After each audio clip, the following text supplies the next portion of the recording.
that sunk in to you, or just trying not to think about that? I think we're going to go far in the tournament, so it's not going to be my last game, so we're just going to play hard, stick to the game plan, and see what happens. If it is, it is. Well, it is what it is, life. Craig was talking about you kind of gutting it out now on your knees being in some rough shape. How has it been these past final games for you personally? Have you been kind of having to gut it out there? Yeah, I mean, just playing hard. Like I said, just a rock until the wheels fall off. That's about it. Keep going hard. How do you feel about having a rematch with Colorado so soon? Is that a good thing, bad thing? Good thing, I guess, and just stick to what we know, do the game plan, and we'll hopefully come out another victory like we did at their place. Andre Roberson's probably going to be returning. How does that add a challenge to the game? Put a body on him, box him out. Eric, do you feel kind of like, obviously you had a very good game on Saturday, the whole team did, stepping stone for you, maybe stepping stone for the team, right time of the year heading into the Pac-12 Tournament? I think it was the right time of the year. I mean, like this happened last year, so I mean, maybe it could be a good thing where we won before we got into the tournament. But I'm just happy we finally got a game in before the tournament, and hopefully it brings some momentum going along into the tourney. You guys look at yourselves, and obviously you are the 12th seed. Do you feel like the 12th seed, and is there like a sense that you want to prove that probably better than the 12th seed that's right next to your name? Well, you can't say you feel like the 12th seed. I mean, we are the 12th seed, and that's obviously not where we want it to be. But and hopefully we could try to prove that we aren't a 12th seed. I think me and the guys just think we're better than that. But everybody else probably won't think that because we are the 12th seed. So just have to show them in the tournament.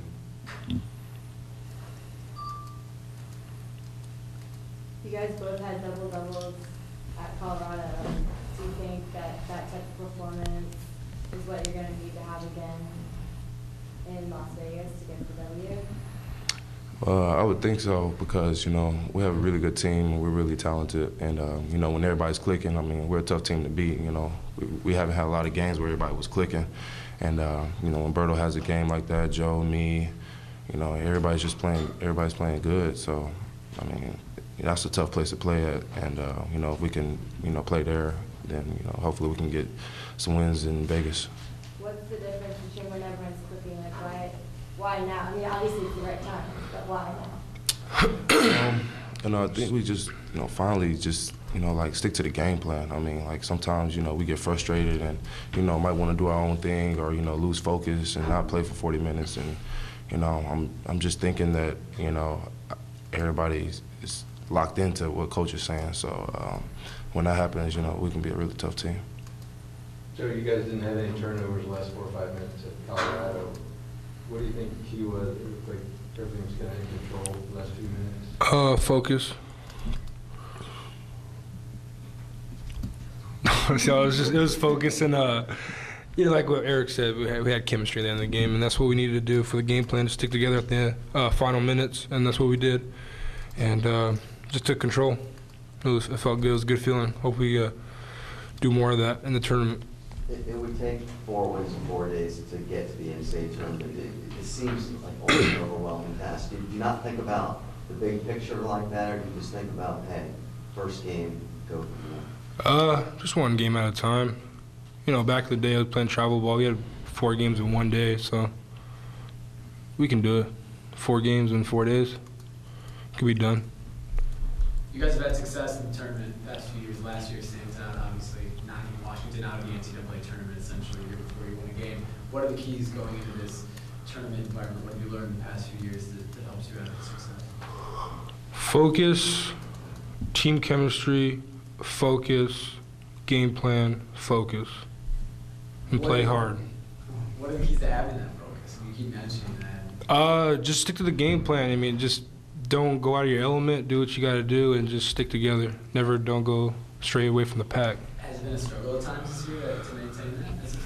Yeah, I mean, we lost some close games, by 10 or fewer, you know, and that just comes with focus down the stretch and just mentally, not physically, but just mentally, and mental toughness is the key of victory at the final closing 5 minutes, 3 minutes. Are you guys focused right now?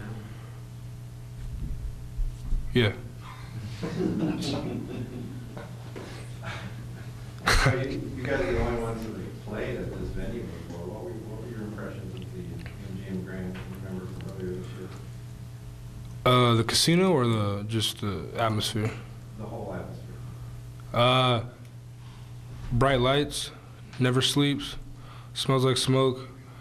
No, but MGM is a historical place to play at. It's great to play in the convention center, and you know, it's kind of like the Staples Center, but more bigger, I would suppose, has more history to it, and should be a great opportunity. I like how we in the beginning of the season we had one game against San Diego there, and kind of got us ready, so we know what to expect, and yeah, let's go from there. How much of an advantage do you think that is, having a little bit already? It's just a court, 2 baskets, and a basketball. It's all the same. Basketball is basketball, but just I guess it's a neutral site, so could be the difference, deciding factor of that. So just play. It's quite, you mentioned it, there's a casino there, it smells like smoke. How do you avoid the distractions of being in Las Vegas? Some of us aren't over 21, some of us are 22. I don't know. Just gotta wait till after to have fun, I guess, to go to the tables. So. Eric, you guys have been there, you've been in Vegas, but you guys are in college, and Vegas is Vegas. How do you approach that mentally to avoid the distractions? I would approach it, and I think the rest of the team would approach it as a business trip. You know, we're in no position to be having fun like that right now, and we all feel like we shouldn't be where we're at. So I would think that everybody would go up there with the mindset that it's a business trip and that we have a chance, you know, with it being the start of a new season, and you know, just lock in and you know, try to go up there and upset some teams. A lot of you guys have played in Vegas before through AAU and stuff, right? Yeah. Just talk about that? Well, I mean, it's not really that new a thing. Yeah, well, it's just I've been going to Vegas twice a year since I was probably about 10 years old, playing the Easter Classic and the big time tournament up there. I don't know. We really couldn't do nothing. It's kind of been there, done that already. Going there when you're underage is it was exciting. Now you're of age, you could do stuff. It's I already seen it too many times, so it's whatever. But I'm excited to play the Pac-12 tournament there. Is the whole locker room buying into this business trip, going there and doing business? Yeah, they know what, the older guys are mentoring the younger guys to, you know, this is do or die. If we lose, we're out. And if we win, we keep going. And I think a lot of people want to, you know, everybody wants to play basketball still this season. And we still have something to play for, so just gonna make it do. Ahmad hasn't been himself the last couple of games. What's the potential for this team, considering how good you could be if he goes back to being that guy that's scoring points a lot, the way he was? A lot of people show up during tourney time, so we'll see what happens. And if we get him going, it'll be scary for the opposite team. Coach was talking about how you guys have tried to pick him up lately. Have you talked to him? Yeah, he only weighs about 190 pounds.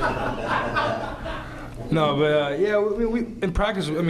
We try to pick him up in practice, and he plays well. I just you know, we're all behind him. We're still behind him. We still believe in him. Even if he doesn't score or you know do what he has to points wise, he's still our point guard, and he still is a captain on the court and on the bench and stuff like that. So he's still giving us pep talks. His pride ain't hurt. He's just still playing the same way. He just has to contribute some other ways until the scoring comes back.